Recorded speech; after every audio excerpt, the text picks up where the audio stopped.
भगवान ओगड़ी दयालु,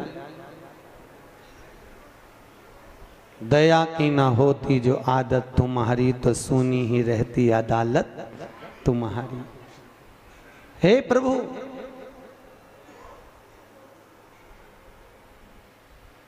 उसको पाना बहुत सरल, बहुत सहज। आज शिव कथा कह रही है, शिव महापुराण वर्णन कर रही है और भगवान शंकर की पावन कथा कहती है।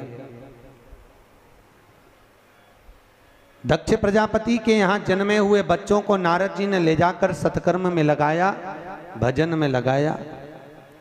अब दक्ष प्रजापति ने नारद जी को श्राप दे दिया, जाओ नारद, तुमने मेरे बच्चों को सत्संग में लगाया, इसलिए मैं तुम्हें श्राप देता हूं कि तुम एक जगह पर कभी टिकोगे नहीं। अच्छा ईमानदारी से बोलो, नारद जी को ये श्राप लगा कि आशीर्वाद लगा? सही बताओ। देखा जाए तो नारद जी को दक्ष प्रजापति ने श्राप दिया था, पर यह आशीर्वाद से कम नहीं था, आशीर्वाद से कम नहीं है। संत होना ही ऐसा चाहिए, संत का जीवन हो ऐसा। और संत को चाहिए क्या? एक जगह पर कभी वो टिके ही ना। क्यों? अगर संत एक जगह पर रह जाएंगे, कुएं का पानी एक ही स्थान पर एक ही व्यक्ति पिएगा तो कुएं में भी बदबू आने लगती है। उसी तरह एक जगह पर संत ना टिके, संत चलते फिरते भगवान का भजन करते रहे और दुनिया को भी भजन में डुबाते रहे। बस यही क्रम जीव का चाहिए, यही क्रम। चले गए श्री देवऋषि नारद, दक्ष प्रजापति के यहाँ कन्याओं का और जन्म हुआ। 27 कन्या तो स्वयं चंद्रदेव के साथ बिहाई थी, एक रति कामदेव के साथ बिहाई 28।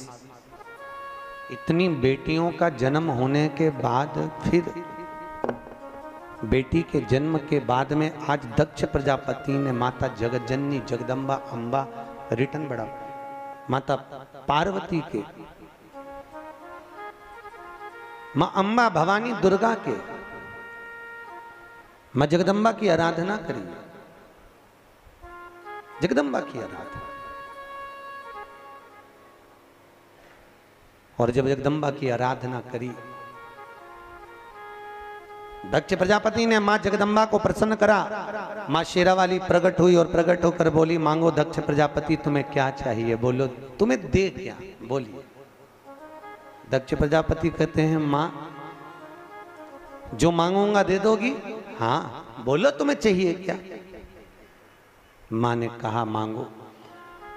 शायद दुनिया का पहला ऐसा पिता होगा जिसके घर में 28 बेटियों के जन्म के बाद भी वो मां जगदम्बा से बेटी मांग रहा होगा। क्या मांग रहे थे?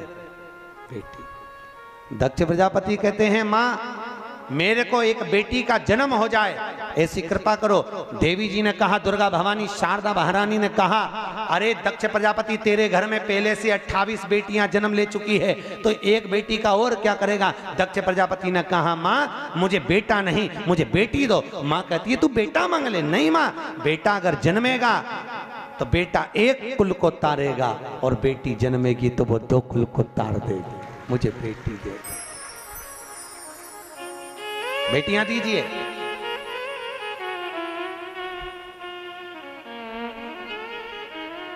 भाई, जिसके घर में बेटी का जन्म होता है ना, उसके भाग्य को तो शेषनाग भी हजारों फणों से लिख नहीं सकता, इतना किस्मत वाला बाप होता है।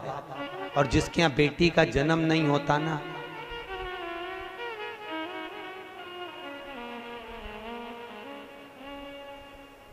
कोई मतलब का जीवन नहीं है। 2 मित्र मिले, एक मित्र ने दूसरे मित्र से कहा, क्यों भाई बहुत दिनों बाद दिख रहा, कहाँ चले गया था? अरे मेरा पूना में जॉब लग गया। अच्छा अच्छा, और कितने बच्चे तेरे? शादी हो गई? हो। कितने बच्चे? मेरे तो भगवान की कृपा से 2 लड़के ही लड़के। अच्छा लड़के? हाँ। और तेरे? कि मेरी 2 बेटियां, एक ये एक ये। ये 8 साल की हो गई, ये 3 साल की। अच्छा, लड़की है बस? हाँ लड़की। उसने कहा अच्छा हुआ भगवान ने मेरे यहाँ पर लड़की नहीं दी। भैया कौन लड़कियों का ध्यान रखे? स्कूल छोड़ने जाओ, कॉलेज छोड़ने जाओ, ट्यूशन छोड़ने जाओ, आए तो ध्यान रखो, कहाँ जा रही है उसका ध्यान रखो। अच्छा हुआ भगवान ने मेरे यहाँ लड़के दिए, लड़की नहीं दी। भगवान ने अच्छा हुआ मुझे बेटी नहीं दी। इतने में बेटी का जो बाप था, उसका मित्र, उसकी आंख में आंसू आ गए। पिता को रोता हुआ देखकर सामने जो 8 साल की बेटी थी, उसने सामने वाले अंकल का कुर्ता खींचा और अंकल का कुर्ता खींचकर कहा अंकल आप कहते हो कि भगवान ने अच्छा हुआ आपको बेटी नहीं दी। अंकल मैं कहती हूं भगवान बेटी हमेशा किस्मत वालों को देता है, तेरे जैसे खोड़ले को नहीं। बेटियां हमेशा भाग्य वाले के घर में पैदा होती है, जो कभी अपनी बहनों को, कभी अपनी ननंद को एक साड़ी निकाल के नहीं दे, ऐसे खोड़लों के घर भगवान बेटी नहीं देता। जो अपनी बहन बेटी को कभी एक साड़ी नहीं दे, जब जब घर में ननंद आए तो भाभी का मुंह तबेला हो जाए, तबेले जैसा। तो भगवान भी कह रहे इसके घर बेटी नहीं दूंगा। जब ननंद से इतना बेर करे तो छोरी से कितना बेर करेगी, जा, जा, जा। और भगवान ने उसको बेटा दिया। बेटा इसलिए दिया क्योंकि जैसा तू तबेले जैसा मुंह बनाएगी, तेरी बहू इससे 4 गुना बड़ा भगोना का मुंह बनाएगी, जा। इसलिए भगवान ने बेटा दिया, जा, बेटी नहीं दी।